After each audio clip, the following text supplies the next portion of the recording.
Alamin na natin ang latest sa lokasyon at galaw ng Bagyong Nona mula mismo sa ating resident meteorologist na si Ginoong Nathaniel Cruz. Mang Tani? Yes, Pia, kumikilos na nga pa West Philippine Sea ang Typhoon Nona matapos itong 5 beses na maglandfall dyan sa may Eastern Visayas at Southern Luzon at tawirin ang Northern Mindoro. Sa rainfall map ng Metro Weather, patuloy na magpapaulan ang bagyo dyan sa malaking bahagi ng Luzon, kasama na nga ang Metro Manila sa susunod na mga oras. Sa ngayon, nasa ilalim pa rin ng Public Storm Warning Signal number 3 ang Northern Occidental Mindoro, Northern Oriental Mindoro kasama ang Lubang Island.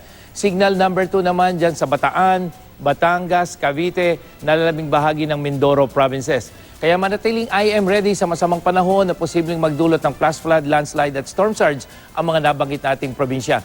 Signal number 1 pa rin dito sa Metro Manila, Pampanga, Southern Zambales, Bulacan, Laguna, dyan sa may Rizal, Quezon, Marinduque, Romblon at Calamian Group of Islands.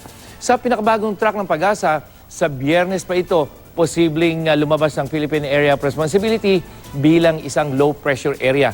Huling namata ng Pag-asa ang sentro ng bagyo, 75 kilometers, dyan sa may kanluran o hilagang kanluran ng Calapan Oriental Mindoro at taglayin ito ngayon ang lakas ng hanging 140 kilometers per hour malapit sa gitna at bugsong umaabot pa rin ng 170 kilometers per hour.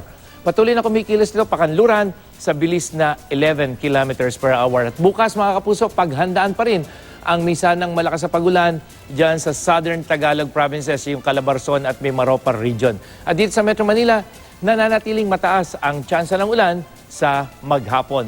Samantala, lumakas at isa na ngang tropical depression o mahinang bagyo ang sama ng panahon na namata ng Pag-asa 1,580 kilometers east-southeast ng Mindanao. At posible itong pumasok ng PAR araw ng Huwebes. Yan ang latest mula sa GMA Weather. Ako po si Nathaniel Cruz. Magplano para sigurado. I am ready. Serbisyong totoo ng GMA News.